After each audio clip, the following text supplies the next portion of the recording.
Assalamualaikum warahmatullahi wabarakatuh. Kami dari kelompok 10 akan mempresentasikan mengenai materi manajemen pembiayaan penagihan piutang. Kelompok kami terdiri dari Ainul Kamila Aprilia, Nurliana, dan Muhammad Zulfan. Penjelasan pertama yaitu mengenai pengertian penagihan.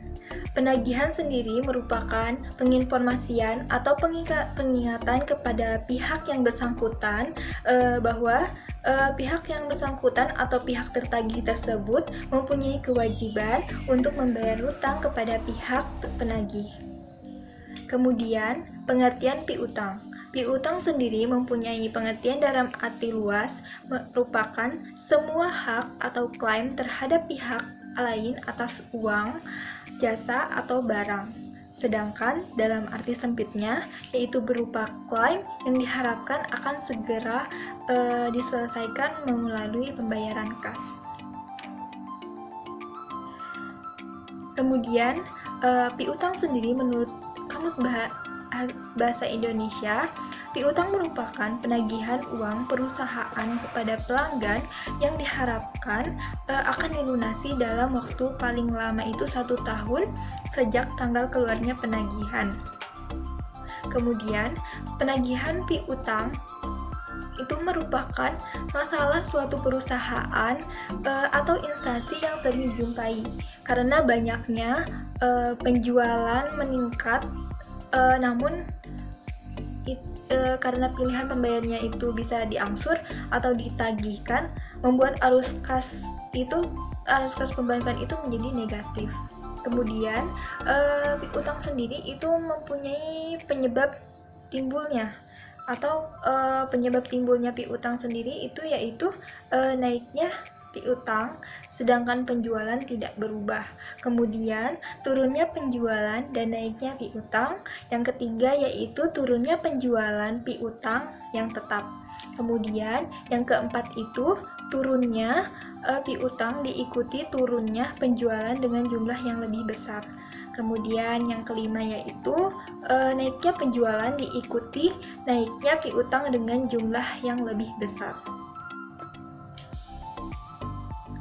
Kemudian kebijakan manajemen piutang. Kebijakan penjualan kredit atau piutang itu merupakan pedoman yang ditempuh oleh suatu bank dalam menentukan apakah seorang customer itu layak diberikan pinjaman dan kalau diberikan itu berapa standar pinjaman yang harus diberikannya. Jadi harus ada standar berapa pinjaman yang harus diberikan kepada si customer tersebut. Layak atau tidak dia menerima pinjaman sekian atau sekian seperti itu. Terkait hal-hal dalam kebijakan piutang. Yang pertama yaitu standar kredit. Standar kredit adalah kualitas minimal kelayakan kredit seorang pemohon kredit yang dilakukan oleh perusahaan. Yang kedua yaitu termin. Termin adalah pembayaran yang mirip sekali dengan cicilan standar yang dilakukan di luar sana. Namun cicilan ini tidak sesuai dengan bulan. Kadang pembayaran disesuaikan dengan kesepakatan bersama. Yang ketiga yaitu potongan tunai. Potongan tunai adalah potongan harga yang diberikan apabila pembayaran dilakukan lebih cepat dari jangka waktu kredit yang disepakati. Yang keempat yaitu default risk, yaitu merupakan resiko yang dihadapi oleh investor atau pemegang obligasi dikarenakan perusahaan tidak mampu membayar obligasi tersebut. Oleh sebab itu, investor akan lebih berhati-hati mengambil keputusan karena tingkat resiko yang tinggi. Selanjutnya yaitu fungsi-fungsi penagihan piutang. Yang pertama yaitu fungsi sekretariat. Fungsi ini bertanggung jawab dalam penerimaan cek dan surat pemberitahuan melalui pos dan para debitur perusahaan. Yang kedua yaitu fungsi penagihan. Fungsi ini bertanggung jawab untuk melakukan penagihan kepada para debitur perusahaan. Yang ketiga yaitu fungsi kas. Fungsi ini bertanggung jawab atas penerimaan cek dari fungsi sekretariat atau fungsi penagihan dan menyetorkan kas yang diterima. Yang keempat yaitu fungsi akuntansi.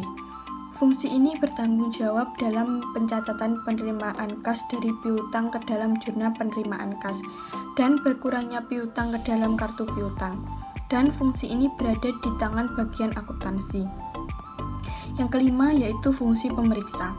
Fungsi ini bertanggung jawab dalam pelaksanaan perhitungan yang ada di tangan fungsi kas secara periode dan melakukan rekonsiliasi bank. Selanjutnya yaitu proses penagihan piutang. Yang pertama yaitu bagian piutang menyusun daftar tagihan piutang yang jatuh tempo. Yang kedua yaitu penagih langsung. Penagih langsung adalah mendatangi pelanggan ke alamat masing-masing dan menagih piutang yang tercantum pada daftar tagihan. Yang ketiga yaitu uang hasil penagihan yang diperoleh akan diserahkan kepada kasir beserta daftar tagihannya. Yang keempat yaitu kasir menghitung uang tagihan.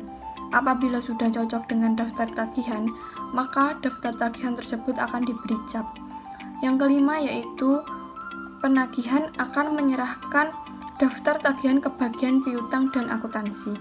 Penagihan piutang yang diterima pada buku tambahan dan bagian akuntansi mencatat ke buku kasir dan buku besar.